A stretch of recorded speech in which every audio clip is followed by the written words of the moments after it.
O Afeto que Alimenta, de Paulo César Pereira, lido por Paola Poliana. Capítulo 4. As carícias pelo triângulo dramático. Para melhor explicar esse assunto, usarei o triângulo dramático, ou também conhecido como triângulo de Karpman. Também um dos temas desenvolvidos pela análise transacional. Este triângulo prefigura a ideia de termos a tendência de participar de um jogo psicológico de 3 papéis principais. São eles o de vítima, salvador e perseguidor.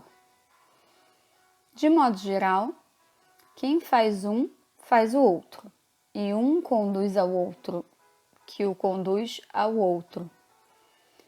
Veremos principalmente como aqueles que fazem os papéis de vítima e de salvador agem para obter carícias e quais conseguem. A vítima é aquela pessoa ou estado que se encontra fazendo o papel de pobre coitada. Geralmente não acredita em si mesma e sempre espera que alguém faça o que ela deveria fazer. Costuma dar desculpas para seus compromissos não cumpridos, suas frustrações e seus fracassos. Lamenta não ter sorte na vida como as outras pessoas. Procura sempre atrair a atenção dos outros, se fazendo de pobre coitada. Utiliza com frequência a expressão "eu não consigo" e atrai determinadas pessoas, as que agem fazendo o papel de salvador. A vítima passa a obter uma carícia de lástima, que em princípio parece saciá-la. Entretanto, é um alimento nocivo, pois embora sacie sua fome momentaneamente, na verdade, deprecia a sua autoimagem. Por exemplo, coitadinha, a vítima ou a pessoa que assim age precisa estar necessitada de algo para atrair a atenção de quem possa fazer alguma coisa por ela.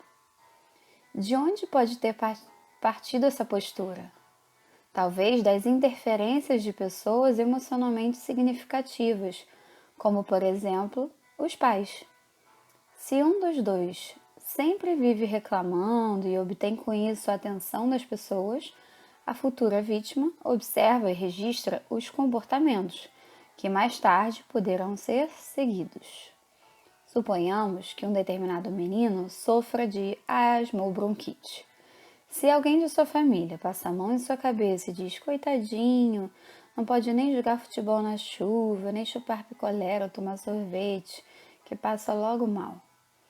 Se quem diz isso é a sua mãe, pode estar influenciando negativamente a trajetória da vida do seu filho.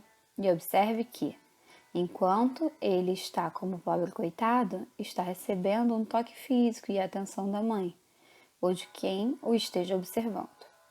Todavia, vale ressaltar de que, desde criança, está sendo notada pela situação de necessidade e limitação. Esse é exatamente o quadro do hipocondríaco.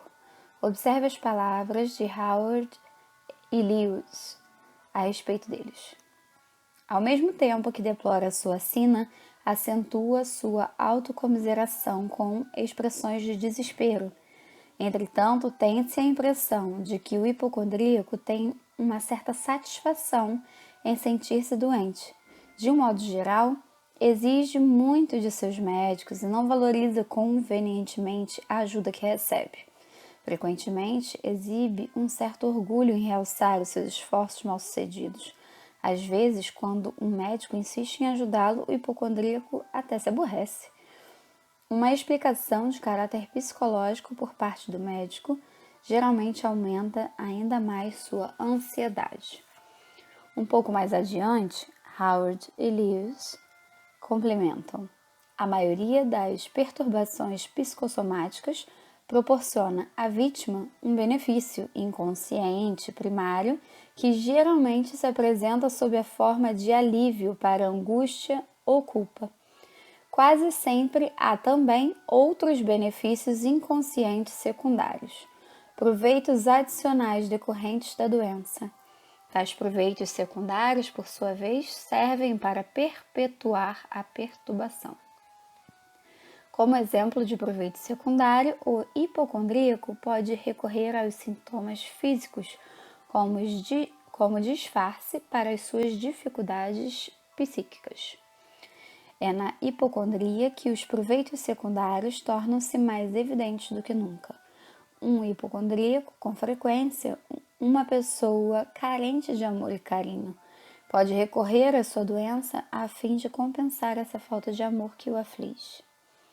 Sua moléstia permite-lhe tornar-se dependente e, assim, ele pode utilizá-la a fim de despertar e exigir atenções.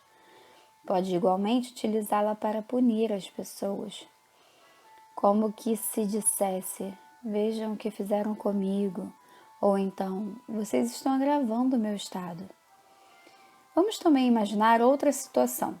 Uma determinada senhora se encontra hospitalizada em uma enfermaria de um hospital público. Sua família não a visita. Lá, recebe as carícias de pessoas que visitam os outros, dos que fazem a visitação pastoral, do pessoal da enfermagem, da copa da limpeza e de outros alguns funcionários e principalmente dos médicos. Nesse ambiente, ela recebe toque físico e tem com quem conversar. Quando o médico coloca o aparelho em suas costas e pede para que pronuncie o número 33, ela começa a dizer 1, 2 e por aí vai. O fato é que, quanto mais tempo ele permanecer junto dela, ela estará recebendo seu toque físico, tão disputado por todos, ou seja, estará conquistando um pouco das carícias que tanto precisa. Ela sabe perfeitamente que, vindo a se recuperar, terá de voltar para aquele quartinho que sua família, desinteressada por ela, a deixa. Na solidão não existem carícias. A pergunta que se faz para alguém nessa condição é: queres ser curada? Em casa, sozinha, não receberá carícias, pois dificilmente terá alguém por perto. Enquanto as pessoas oram por ela, os profissionais de saúde fazem o seu papel com o intuito de que seja curada, ela pode estar agindo em sua mente de maneira oposta, mantendo a sua doença.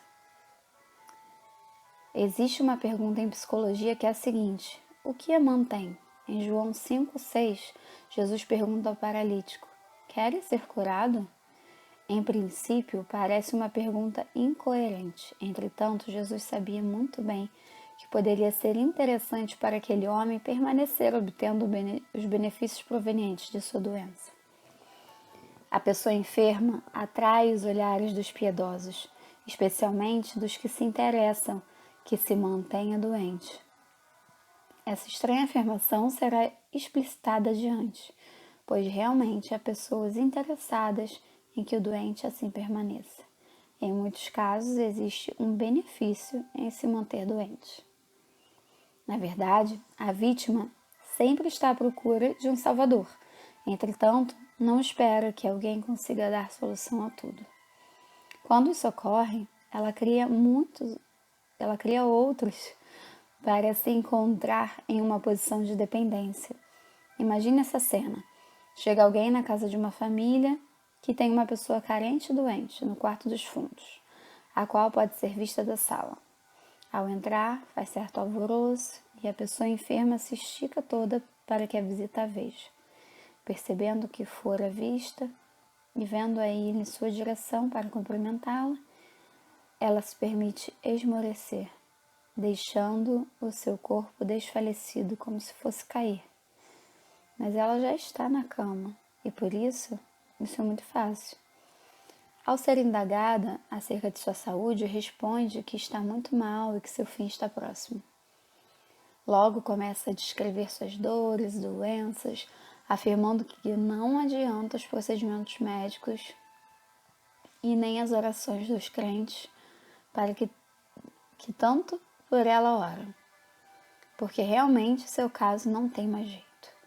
Aumentar a intensidade do seu problema de saúde é mais uma tentativa de chamar a atenção da visita e de sua família, que, conhecendo a situação, já não lhe dão tanta atenção como deseja receber.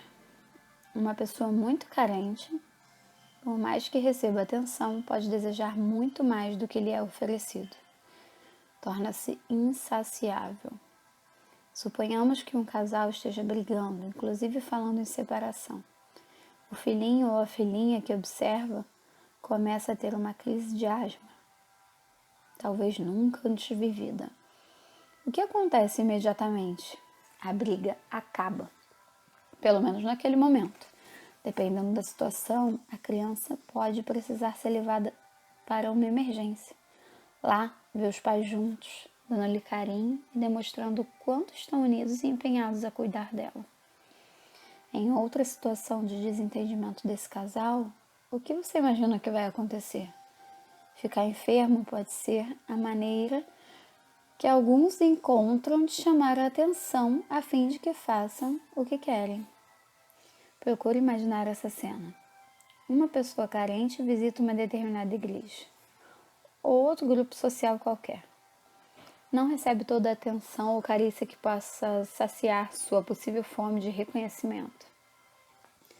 Ela pode estar extremamente carente. Então observa aqui.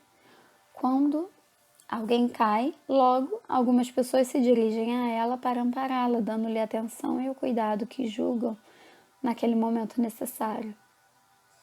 Seu cérebro registra esse acontecimento. Posteriormente, cair em um culto ou em qualquer reunião social pode ser também uma opção para receber as carícias tão desejadas. Não estou afirmando que toda vez que alguém cair na igreja é para, no fundo, atrair a atenção dos demais. Creio na ação do diabo, mas também creio que ele não atua somente tirando a pessoa de sua consciência. Ele geralmente atua nas nossas fraquezas. A fraqueza maior de muita gente é a fome de carícias. Então, alguém pergunta: isso é espiritual ou emocional? Na realidade, tanto o emocional quanto o espiritual são atingidos. Guarde essa afirmação. Onde houver um distúrbio emocional ou psicológico, haverá um distúrbio espiritual.